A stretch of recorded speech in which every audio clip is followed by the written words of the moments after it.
राष्ट्रपति को लेकर खींचतान जारी है। एक तरफ जो एनडीए के उम्मीदवार हैं वो रामनाथ कोविंद हैं, वो भी दलित हैं। दूसरी तरफ जो विपक्ष के उम्मीदवार हैं मीरा कुमार, वो भी दलित हैं।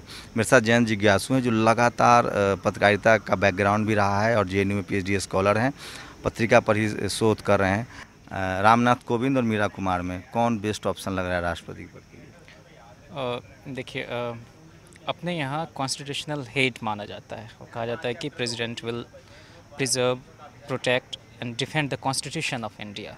वो भारत के संविधान की रक्षा करेंगे, उसका संरक्षण करेंगे। तो उस लिहाज से संविधान की, आइन की जो रूह है, जिसको कि कोर्ट में भी चैलेंज नहीं किया जा सकता, चेंज नहीं किया जा सकता, उसकी रूह को जो लोग समझ पाएंगे, जो उनको कुचलने से बचा पाएंगे विषम परिस्थिति में, वैसे लोगों का चयन देश के सर्वोच्च पद पर होना चाहिए। तो मतलब किसकी तरफ इशारा कर रहे हैं? देखिए, तुलना बहुत सपाट ढंग से भी अगर करेंगे तब भी आप देखेंगे कि मीरा कुमार महज किसी पूर्व प्रधानमंत्री के निजी सचिव या एक विधानसभा या लोकसभा हार जाने वाले जनप्रतिनिधि के रूप में तक नहीं महदूद है, वहीं तक सीमित नहीं है। वो 70 बैच की प्रशासनिक सेवा में गई हुई इंडियन फॉरेन सर्विस की बहुत ही कुशल प्रशासक रही हैं।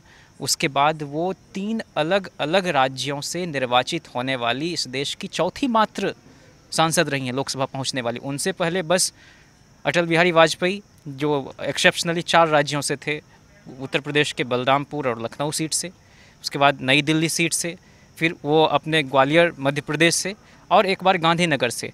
शरद जी भी 3 राज्यों से चुनकर आने वाले थे, वो मतलब मध्य प्रदेश से, जबलपुर से, उसके बाद फिर आपको यहाँ बदायूं उत्तर प्रदेश से, और फिर बिहार के मधेपुरा से।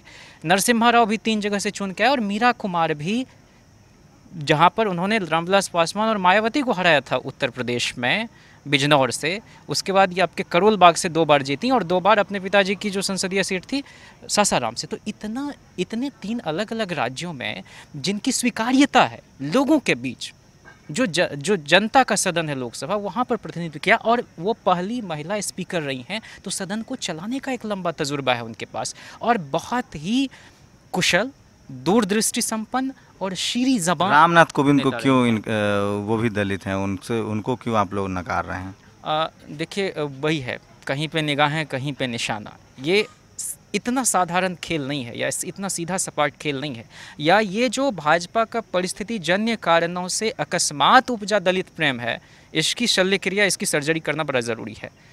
जो कोविंद जिस वो जाति से आते हैं, अब देखिए यह भी दुर्भाग्यपूर्ण है कि 70-75 साल के बाद भी हम किसी आदमी को उसके जाति या उसकी सामाजिक पृष्ठभूमि को ज़रूरत से ज़्यादा हाईलाइट कर रहे हैं। प्रेस कॉन्फ्रेंस में भी भाजपा का अध्यक्ष अब गोया कि वो एहसान कर रहे हैं वो एक समुदाय विशेष पर। पहले ऐसा होता था कि अत्याचार जाति की वजह से होता था, अब सफलता भी जाति की वजह से मिलने लगी है।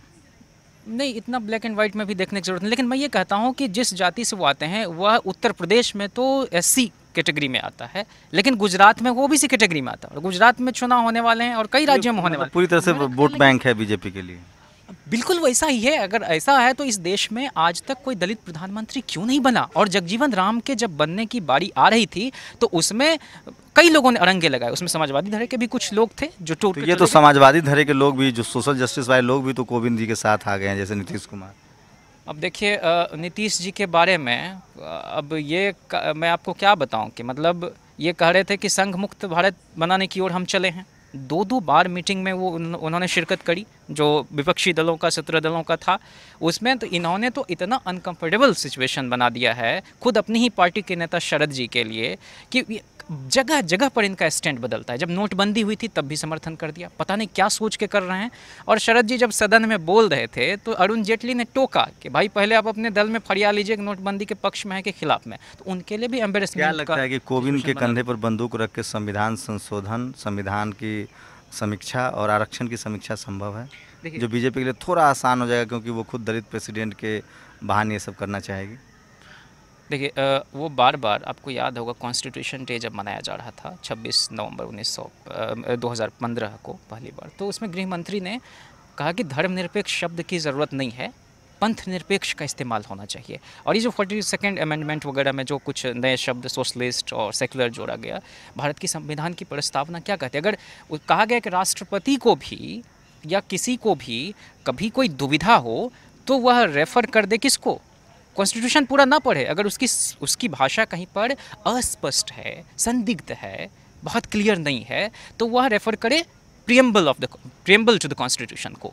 प्रस्तावना क्या कहता है? हम भारत के लोग भारत को एक संपूर्ण प्रभुत्व संपन्न समाजवादी धर्मनिरपेक्ष लोकतंत्रात्मक गणराज्य बनाने के लिए तथा उसके समस्त नागरिकों को सामाजिक, राजनीतिक और आर्थिक समता प्राप्त करने के लिए, और जो उसमें है कि विचार, अभिव्यक्ति, विश्वास, धर्म और उपासना की स्वतंत्रता, प्रतिष्ठा और अवसर की समानता प्राप्त करने के लिए तथा उन सब में व्यक्ति की गरिमा और राष्ट्र की एकता और अखंडता सुनिश्चित करने वाली बंधुता बढ़ाने के लिए दृढ़ संकल्प होकर अपनी संविधान सभा में आज तारीख 26 नवंबर 1949 ईस्वी मिति मार्ग शीर्ष शुक्ल सप्तमी को एतद द्वारा इस संविधान को अंगीकृत, अधिनियमित और आत्मर्पित करते हैं। इस स्पिरिट की रक्षा कर नहीं अगर कर पाएगा कोई आदमी, इसका संघ की विचारधारा में पुख्ता यकीन है, घोर आरएसएस की विचारधारा में यकीन रखने वाले लोग को प्रोन्नत किया जा रहा है उस पोस्ट पर। मीरा कुमार या रामनाथ कोविंद, आखिरी सवाल।